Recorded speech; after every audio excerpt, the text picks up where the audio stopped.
Bienvenue à vous en direct sur Public Sénat. Voici les titres du 22h. Ce soir, mort, dead, morto dans toutes les langues et sur les médias du monde entier. La fin d'Oussama Ben Laden, l'homme le plus recherché de la planète, provoque soulagement tout en suscitant beaucoup d'interrogations. La menace terroriste s'éloigne-t-elle pour autant? Quelles conséquences pour les otages en Afghanistan et dans le Sahel? On en parle avec l'ancien ministre de la Défense et actuel sénateur du territoire de Belfort, Jean-Pierre Chevènement. Retour également dans cette édition en détail sur l'opération des troupes d'élite américaines, un raid intensif et 40 minutes d'intervention au sol pour mettre fin à une traque qui dure depuis plus de 10 ans. À suivre le décryptage du grand reporter Éric Laurent. Nous verrons aussi quels sont les risques d'attentats en France. Et puis dans le 22h, une page sociale. Au lendemain du 1er mai, fête du travail, l'emploi est au cœur de toutes les préoccupations et au centre de tous les programmes, à gauche comme à droite, avec la convention sur l'emploi de l'UMP présentée demain par Jean-François Copé et Hervé Novelli. Ce dernier est notre invité politique ce soir. Bonsoir et merci d'être en notre compagnie. Petit à petit, détail après détail, on en sait plus ce soir sur l'opération commando américaine qui a entraîné la mort du chef historique d'Al-Qaïda, Oussama Ben Laden. Le conseiller du président Obama pour l'antiterrorisme, John Brennan, a décrit ce soir l'opération avec d'abord l'attente des troupes d'élite, puis l'assaut sur la résidence surprotégée et enfin la résistance de Ben Laden et son utilisation d'une femme comme bouclier humain. Tous les détails avec Sandra Cerquera. Tout ça.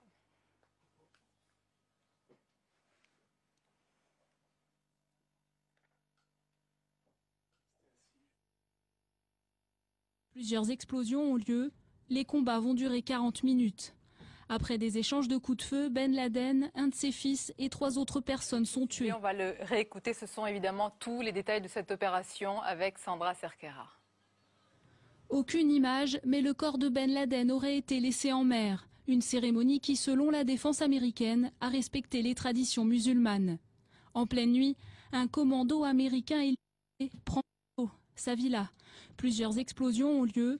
Les combats vont durer 40 minutes. Après des échanges de coups de feu, Ben Laden, un de ses fils et 3 autres personnes sont tués. Depuis Washington, quelques heures après l'assaut, Barack Obama livre les détails de l'opération à laquelle il a donné son feu vert la semaine dernière. La mort de Ben Laden marque la réussite la plus importante à ce jour de notre lutte contre Al-Qaïda. Les Américains comprennent les coûts d'une guerre, mais notre pays ne tolérera jamais que notre sécurité soit menacée et ne restera jamais les bras croisés quand nos citoyens sont tués. Tout a commencé en 2001, mais ce n'est que depuis quelques semaines que la piste de Ben Laden a été retrouvée. Grâce à la surveillance pendant 4 ans de l'un des plus fidèles messagers du numéro 1 d'Al-Qaïda, identifié par des prisonniers de Guantanamo. Il aura fallu 10 ans pour retrouver Ben Laden, une traque qui a coûté cher aux États-Unis, plusieurs centaines de milliards de dollars. Jamais dans l'histoire, autant de moyens civils et militaires, autant de bombardements, d'opérations de forces spéciales n'auront été mis au service d'une simple chasse à l'homme.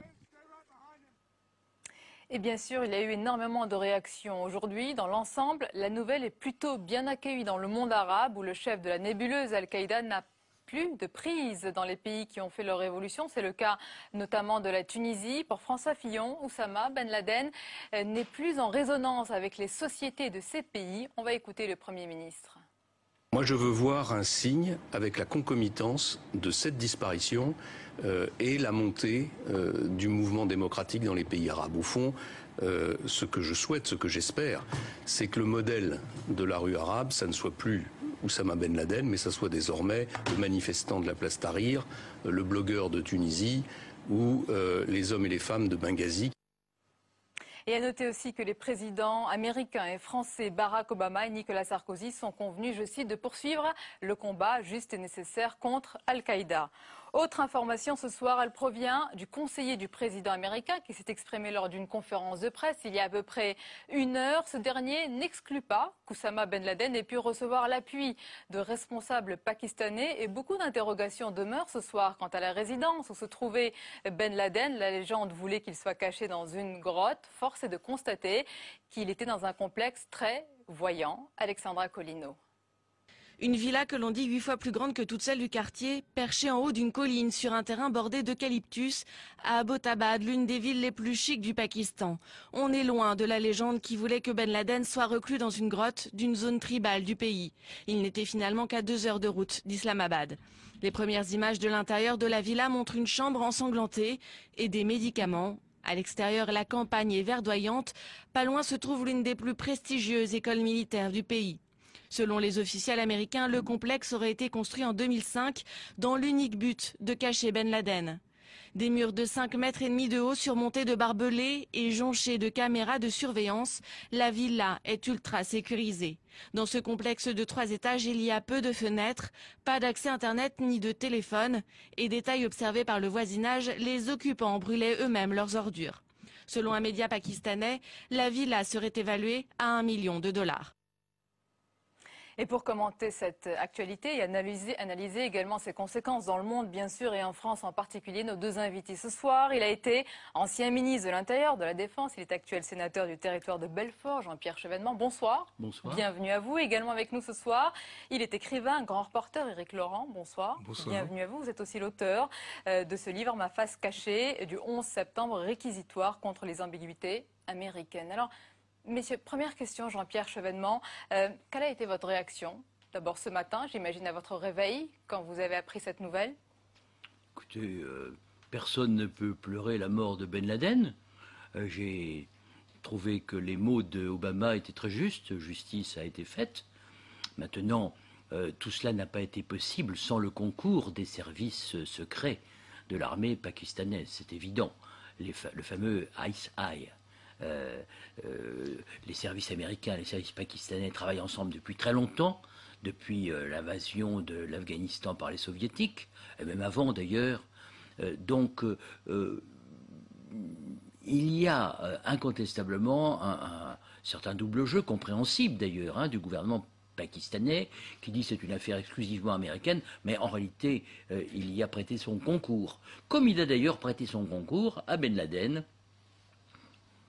avec toutes les divisions qui peuvent exister dans ces services secrets. J'ai noté que vous aviez repris à votre compte l'expression « justice a été faite » qui fait l'objet d'un début de polémique ici en France. On trouve qu'elle est un petit peu connotée, j'allais dire, western, et qu'elle n'est pas très adaptée à la culture ici française. En tous les cas, la notion de justice, elle ne vous choque pas? Enfin, écoutez, Ben Laden a sur la conscience des milliers de morts, donc... voilà, il s'est passé ce qui devait arriver. Et le deuxième point que je voudrais souligner, c'est que pour Barack Obama, c'est formidable, parce que ça va lui permettre de se retirer d'Afghanistan sans perdre la face. Ça va permettre aux Américains de sortir d'Afghanistan, où il est quand même pas possible d'instaurer une démocratie à la Jefferson, ou sur le modèle de Tocqueville ou de Montesquieu. C'est pas possible. Donc voilà, l'entreprise était absurde. Donc maintenant que les choses pourront être cassées entre Al-Qaïda et les talibans, je vois qu'aujourd'hui, M. Karzai a demandé la suspension des opérations de l'OTAN en Afghanistan, puisque, dit-il, maintenant ça se joue au Pakistan. Donc on voit très bien que le rapprochement se fait entre les talibans Pashtuns des 2 côtés de la frontière, et je pense que l'issue est, je ne dis pas proche, en tout cas envisageable. Alors un tournant stratégique, un moment clé. C'est vrai, on se souvient, Éric Laurent, quand ils étaient allés en Afghanistan, l'objectif était de capturer Ben Laden. On allait dire, chose faite aujourd'hui. Les Américains? À jamais, justement. Et alors, il y a une déclaration qui avait été faite par le chef d'état-major de l'armée américaine au terme de l'intervention militaire en Afghanistan en 2001, et qui a dit notre objectif, en intervenant en Afghanistan, n'a jamais été de capturer Bin Laden. Ce qui d'ailleurs était, Rumsfeld, le ministre de la Défense, était à ses côtés, ce qui avait d'ailleurs stupéfié tous les journalistes présents. Ça, c'est le premier point. C'était pas un objectif caché, c'était pas une volonté de leur part? Écoutez, je pense qu'il y a un autre problème quand même majeur, c'est que quand le secrétaire le responsable pour la sécurité nationale du président américain déclare que peut-être les Pakistanais étaient au courant, ou en tout cas ont aidé, mais attendez, c'est une plaisanterie, et cette affaire d'ailleurs à certains égards est assez troublante. Bien entendu que les Pakistanais ont aidé Bin Laden. Je veux dire, non seulement ils l'ont aidé, mais ils lui ont trouvé effectivement ce refuge luxueux de retraités du terrorisme. C'est eux qui l'ont installé là. Et quand on connaît la route effectivement effectivement, donc cette route, je l'ai parcourue plusieurs fois. C'est une route qui conduit vers Peshawar. Elle est totalement contrôlée par des barrages, par une sécurité militaire constante. Il y a autour des résidences appartenant à de hauts responsables militaires. Tout le monde au Pakistan savait que Bin Laden était là. Et quand les Américains déclarent que c'est une longue traque, moi je suis assez sceptique. Je pense plutôt qu'en réalité, il a fait probablement l'objet d'un marchandage. Je pense que les Pakistanais, je ne sais pas pour quelle raison, l'ont peut-être effectivement cédé enfin aux Américains. Quel a été quand même l'élément déclencheur? Qu'est-ce qui a fait que... Il y avait quelque chose de très intéressant. Depuis 2 mois, il y avait une tension extrême, je veux dire, mais vraiment très très très forte entre les États-Unis et le Pakistan. Les Pakistanais, et notamment le ministre de la Défense, réclamaient, mais avec violence, le départ de tous les responsables et tous les agents de la CIA opérant sur le territoire, non seulement pakistanais, mais également dans les zones tribales. Ils demandaient le départ immédiat. Donc maintenant, évidemment, on peut corréler ça, je veux dire, à ce qui était en train de se passer. Peut-être qu'il y avait effectivement au sein de l'ISI ou l'ISI, les services secrets, et au sein de l'armée, des gens qui étaient réticents à livrer Bin Laden, ou en tout cas à accepter que les Américains interviennent. Et quand on dit que les Américains n'ont pas prévenu les Pakistanais ont pudiquement détourné les yeux, mais ils le savaient, bien entendu. Il a été livré aujourd'hui, et hier plutôt, et il est mort. Si je peux raconter un souvenir, allez-y. J'ai rendu visite à l'état-major de l'armée pakistanaise, à Rawalpindi, il y a de ça 1 an, et avec une mission sénatoriale, quelques jours après, 8 jours après, il y a eu un assaut, une prise d'otage, 20 morts, dans ce qui paraissait être la citadelle de la sécurité du Pakistan, un palais colonial britannique avec des hommes en armes partout. On se sentait au cœur de la sécurité. Eh bien, la preuve était faite qu'à l'intérieur même de l'armée pakistanaise, il y avait des factions qui n'étaient pas d'accord entre elles, qui pouvaient protéger Ben Laden, donc, ou au contraire le donner aux Américains. Un jeu trouble et un jeu double. Parlons des conséquences à présent. D'abord pour Al-Qaïda. Le conseiller américain de Barack Obama pour l'antiterrorisme a dit aujourd'hui qu'Al-Qaïda est un tigre blessé, un tigre sans tête. C'est le cas aujourd'hui pour cette nébuleuse? Je pense que Al-Qaïda, je pense que de toute façon Bin Laden était un personnage, à mon avis, si on l'avait d'ailleurs retiré du jeu et s'il était installé à Islamabad, c'est que probablement il n'avait plus de rôle actif au sein d'Al-Qaïda. Et par ailleurs, c'est une nébuleuse relativement autonome. Je veux dire, on sait très bien que aujourd'hui la direction d'Al-Qaïda, la direction d'Al-Qaïda est multiforme et en même temps elle est, je veux dire, elle est inappréhendable parce que ce sont des groupuscules qui se créent, se revendiquent peut-être plus ou moins effectivement de cette appellation, mais en effet, je pense que l'impact d'Al-Qaïda, de toute façon, je pense que l'impact d'Al-Qaïda a toujours été considérablement exagéré. Je dirais aussi bien, effectivement, donc, la menace qu'il représentait envers l'Occident, même s'il y a eu des attentats. Il y a eu des attentats, évidemment, à Londres et en Espagne, qu'on ne peut pas minimiser. Mais par ailleurs, au sein du monde arabe, l'influence a toujours été extrêmement réduite. Le rejet d'Al-Qaïda était très fort. Alors, on voit aussi sur nos écrans des réactions sur des sites djihadistes. Vous les voyez? Voilà ce qui est écrit. En tout cas, s'il était vraiment vivant et que les Amerlocs l'ont vraiment tué, je pense qu'Hervé Guéquière et Stéphane Taponnier ont du souci à se faire.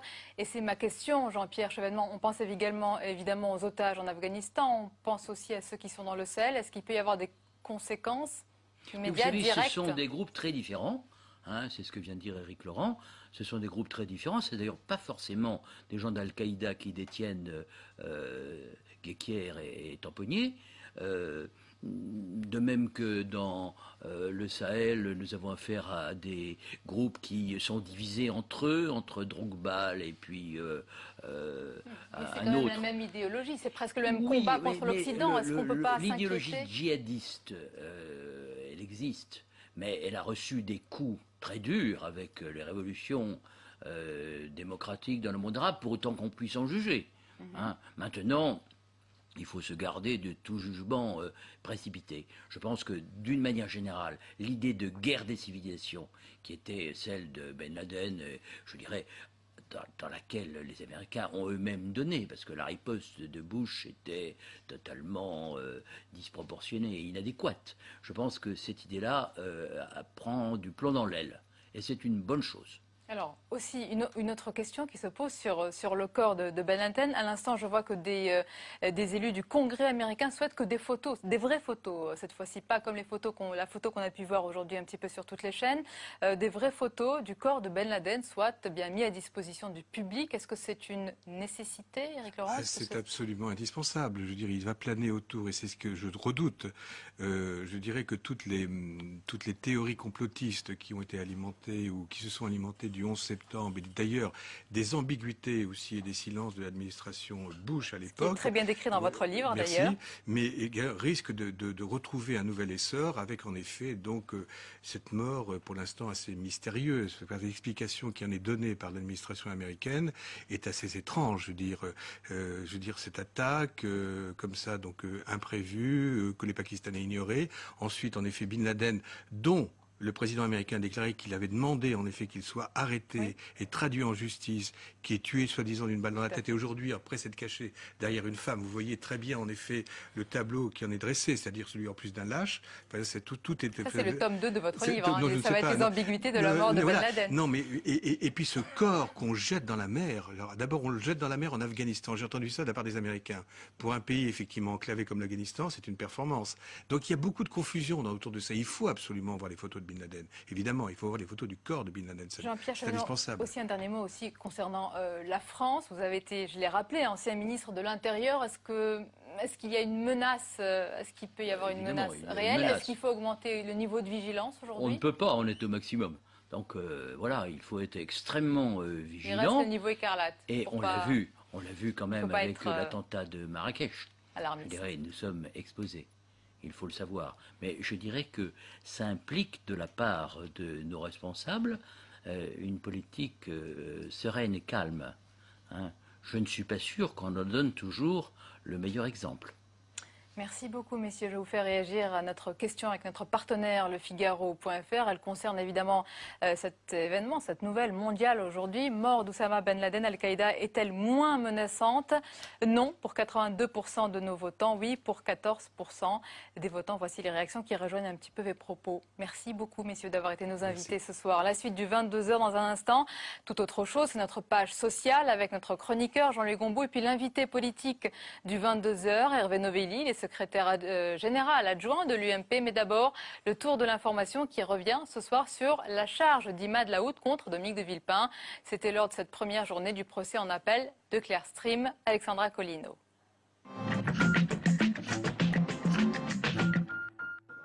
L'affaire Clearstream n'est pas finie. Depuis aujourd'hui, Dominique de Villepin est rejugé en appel pour complicité de dénonciation calomnieuse. Nouveau rebondissement, Imad Laoud, le mathématicien soupçonné d'avoir falsifié les fameux listings, l'a attaqué sans mâcher ses mots, souhaitant rétablir la vérité selon ses propres termes. Il a accusé Dominique de Villepin d'avoir voulu éliminer Nicolas Sarkozy. Je ne veux pas porter tout le chapeau. Comme je l'ai dit à la présidente, je souhaite que la Cour d'appel rétablisse la vérité sur les rôles de chacun dans ce dossier. J'ai fait des bêtises, j'y ai pris part, mais je ne veux pas être condamné pour ce que je n'ai pas fait.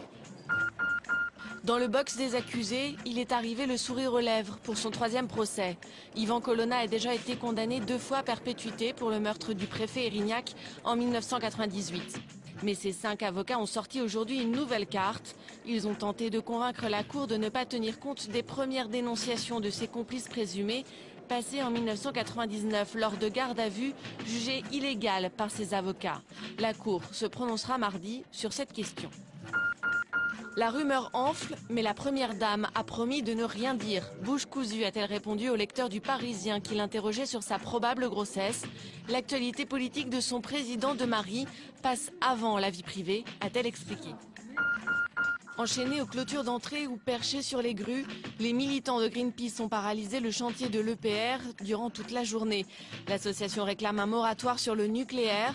Au même moment, l'Elysée recevait les principales ONG de défense de l'environnement, dont justement Greenpeace. 42 personnes ont été placées en garde à vue.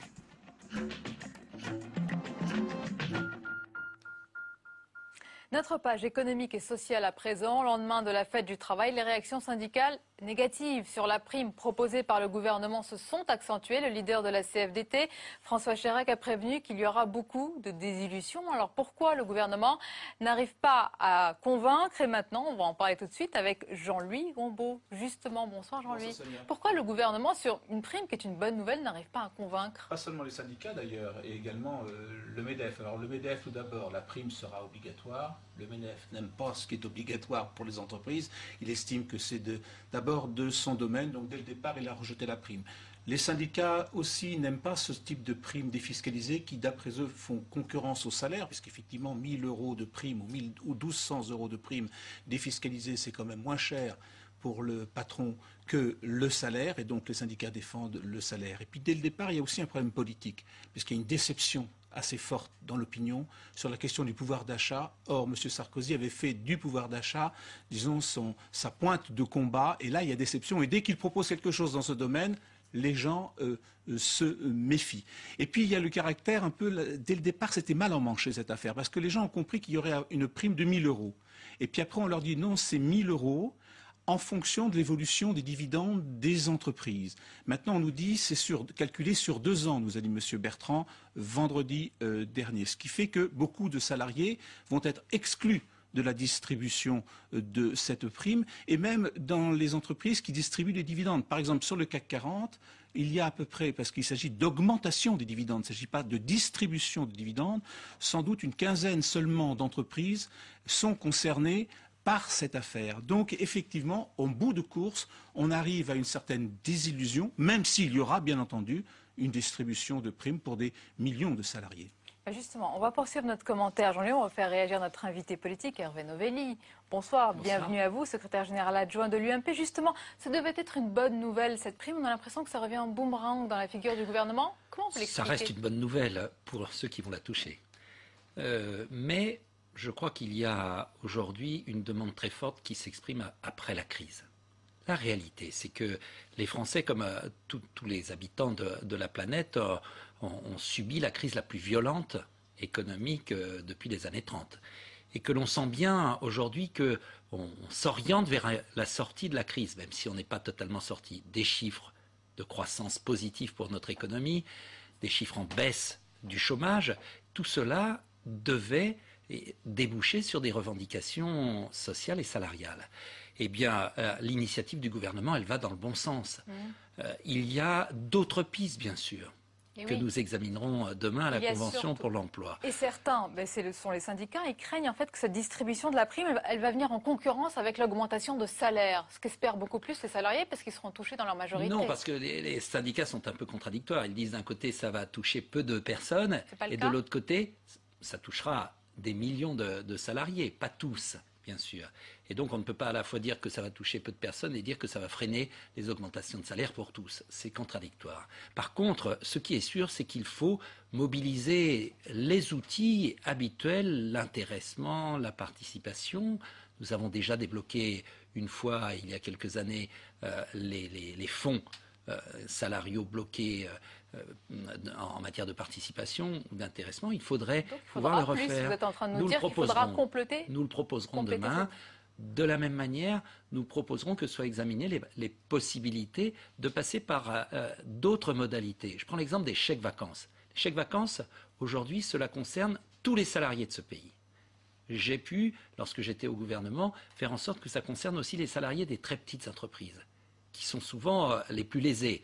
Eh bien, nous proposerons que soit modifiée la distribution des chèques vacances pour qu'il y ait un surcroît de revenus pour les salariés français. Proposition concrète qui sera faite demain, donc, demain dans au cette forum convention à la Convention nationale de l'UMP. Jean-Louis Gombault, peut-être sur cette nouvelle proposition? Alors justement, vous proposez dans vos propositions l'assouplissement des effets de seuil. Vous savez qu'à partir d'effectifs dans les entreprises, 10 salariés, 12, 50, etc.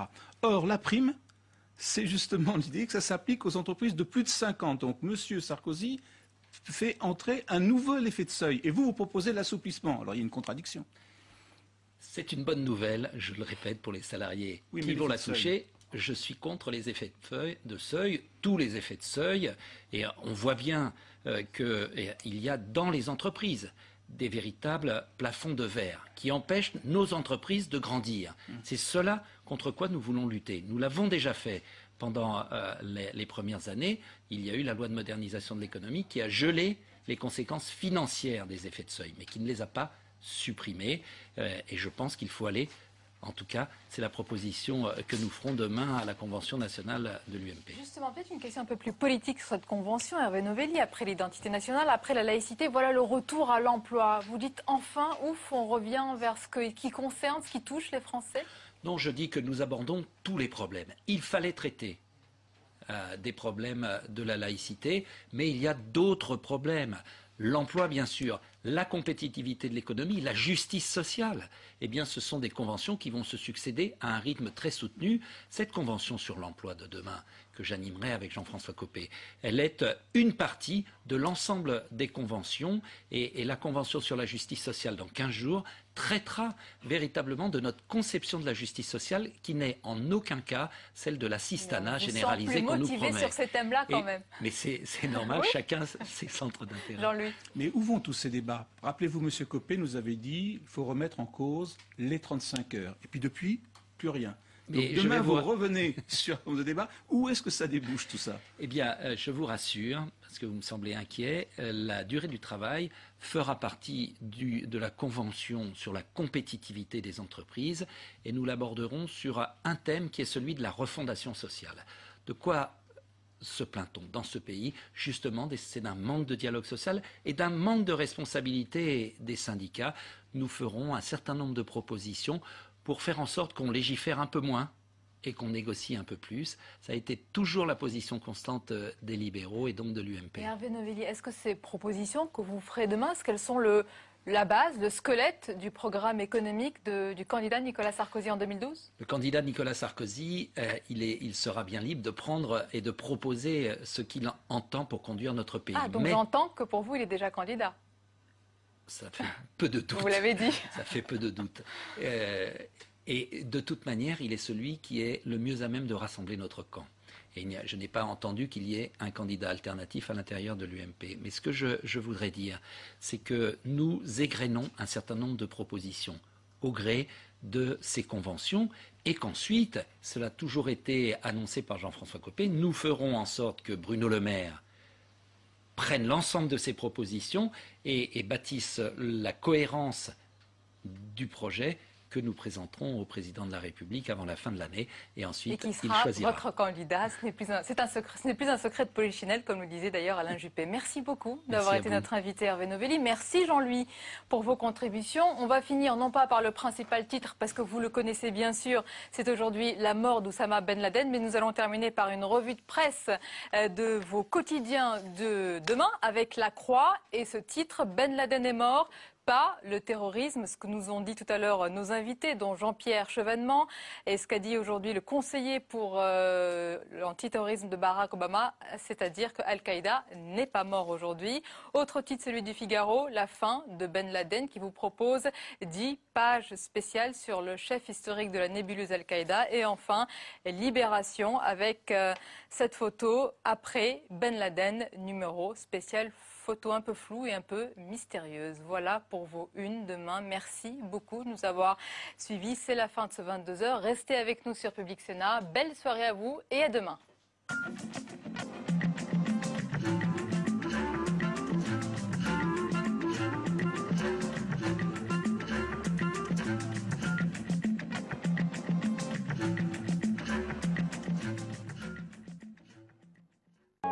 Dans quelques semaines, les 8 pays les plus puissants de la planète se réuniront à Deauville pour évoquer les grands défis économiques qui attendent encore le monde. Qui mieux que Christine Lagarde, la ministre de l'économie française, pouvait nous en parler. Elle sera l'invitée de Leader. Leader, l'économie par ceux qui la font, c'est jeudi à 23h sur Public Sénat.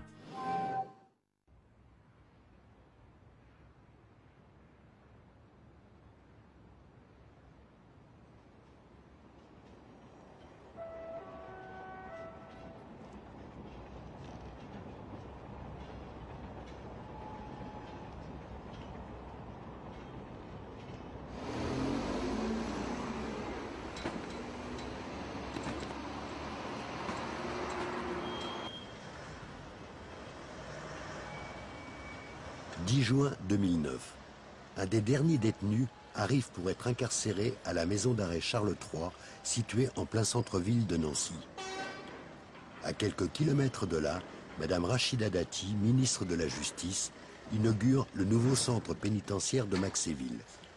Dans 3 semaines, détenus et personnel y seront transférés.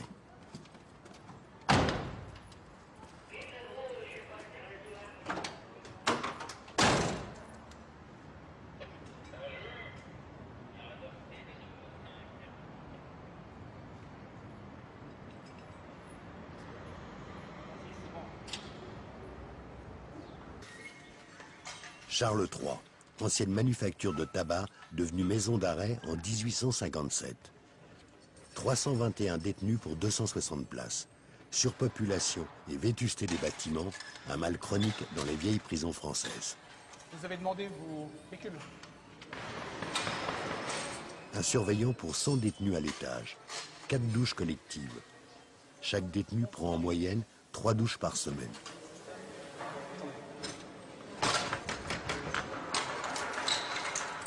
Qui est-ce qui tape à la porte? Qui est-ce qui tape à la porte? C'est vous? Vous tapez pas à la porte. Vous mettez le voyant, c'était pour ça. Vous mettez le voyant, vous patientez 2 minutes. Ok, pas de problème. On y va? Ça va le deuxième?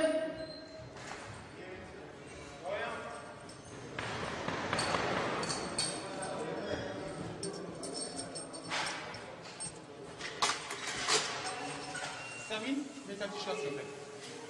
Il ne se passe pas une seconde sans qu'on l'appelle. Le détenu dépend du surveillant pour chaque besoin, pour chaque geste. Il est toujours demandeur, toujours exposé au refus, totalement infantilisé.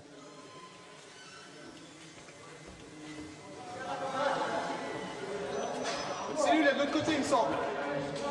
Non, négatif, vous faites le tour, vous allez là-haut. Si vous voulez quelque chose, il faut passer par moi. Prends ça, on verra ça tout à l'heure maintenant.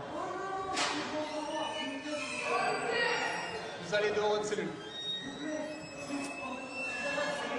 Non, au moment où vous êtes sorti de la cellule, il aurait fallu me demander. Prenez vos affaires, vous allez à votre cellule. Après, on négocie éventuellement. Vous sortez de la cellule, vous me dites surveillant, je prends ma douche. Après, est-ce que je peux demander des cigarettes? Ça aurait des fois été pareil. Allez. Je pourrais. Trop tard. Entrez dans la cellule, on verra ça tout à l'heure. J'ai pas dit ça. Vous pouvez mettre le voyant après. Si j'ai 5 minutes, je passerai vous voir.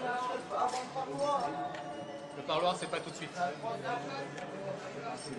Ouais, préparez-vous, je vais repasser pour la douche. Ça va aujourd'hui? Je me demande si ça allait aujourd'hui.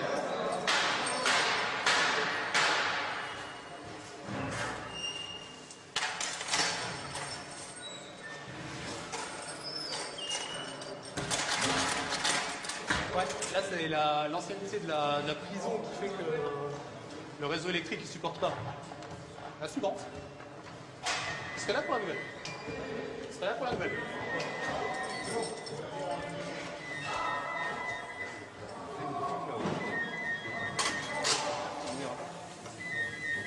Tapez la porte.